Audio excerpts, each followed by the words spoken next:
Le peloton de Paris-Nice quitte l'Île-de-France avec un départ à Auffargy, direction Orléans, après un petit tour en vallée de Chevreuse. Regardez droit vers le sud jusqu'à Saint-Denis-de-l'Hôtel avec un vent d'est. Forcément, il va y avoir des bordures. Tout le monde le sait, tout le monde s'y attend. Wout van Aert, Primož Roglič et Christophe Laporte, auteurs hier d'un incroyable triplé, sont à l'avant et mettent tout le monde en file indienne. Ça a cassé, il y a des groupes un petit peu partout. Un petit peu plus tôt, David Gaudu a été victime d'une chute en compagnie d'autres coureurs. Le Français terminera à plus de 9 minutes. Un trio composé de Gilbert, Holmes et Alexis Goujard avait ouvert la route avant d'être repris lors de ce coup d'accélérateur. Vous avez vu des cassures un petit peu partout. Mais finalement, les deux premiers pelotons se reforment à 43 km de l'arrivée. On retrouve à l'avant des sprinteurs comme Jacobsen, comme Bryan Coquard. Et au sprint intermédiaire, on essaye de se jouer les bonifications avec notamment Christophe Laporte et Wout van Aert qui prennent 3 et 2 secondes. Les Jumbo-Visma idéalement placés comme la veille, très vigilants. Et derrière, certains coureurs ont été distancés. C'est le cas de Guillaume Martin notamment. Brandon McNulty également, qui a été pris, le coureur de la formation UAE Emirates, qui était l'un des candidats à la victoire finale, a signalé que ce matin, Sonny Colbrelli n'a pas pris le départ, malade.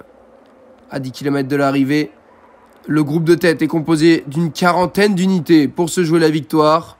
Le grand favori Fabio Jakobsen est présent. Attention tout de même à Wout van Aert, capable du meilleur au sprint, 3e hier, ayant offert la victoire à Christophe Laporte. On s'attend à ce que le Français rende l'appareil au champion de Belgique. Matthew Holmes, porteur du maillot de meilleur grimpeur échappé depuis le premier kilomètre, a été distancé. Regardez ce groupe qui est pointé à une vingtaine de secondes dans le final, qui tente le tout pour revenir. On retrouve Paré-Pinte, Capiot dans ce groupe, David Delacruz ou encore Degenkolb. Yon Izagirre est présent. Dans le final, Stefan Bissegger, le Suisse, vainqueur du chrono l'an dernier sur Paris-Nice, tente sa chance. Mais la formation Quick-Step Alpha-Vinyl, il a une bonne chance de s'imposer aujourd'hui grâce à son sprinter néerlandais Fabio Jakobsen. Et ils ne vont pas laisser cette opportunité s'envoler. Il y a Lampart, il y a Stibar, il y a Sénéchal pour emmener Jakobsen qui est dans un fauteuil.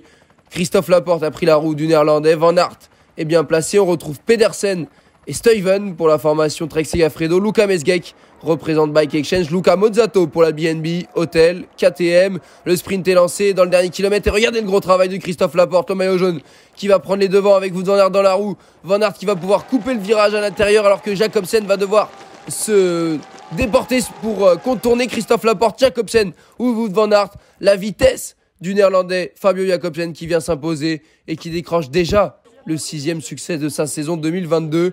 Une étape couverte à plus de 46 de moyenne aujourd'hui. Quelle étape entre Auffargy et Orléans. La joie du Wolfpack de Patrick Lefebvre.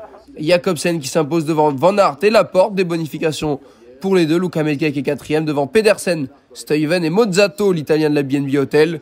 Oliver Nassen est 9e devant Kisbolg. Bryan Coquard prend la 12e place devant Franck Bonamour. Au classement général, pas de changement parmi les 3 premiers, si ce n'est quelques secondes grâce aux bonifications. La 4e place pour Pierre Latour. Et demain, la 3e étape emmènera le peloton de Vierzon vers Dun-le-Palestel, 190 km, une longue étape et quelques difficultés dans le final, avec notamment ce circuit autour de Dun-le-Palestel. Il faudra faire attention, le profil va changer, les attaques seront nombreuses, les échappés, les baroudeurs voudront tenter d'aller chercher la victoire. Et ce Paris-Nice, plein de rebondissements, peut se jouer chaque kilomètre sur un coup de vent, sur un coup de bordure, sur une chute. Il faudra être vigilant jusqu'à Nice.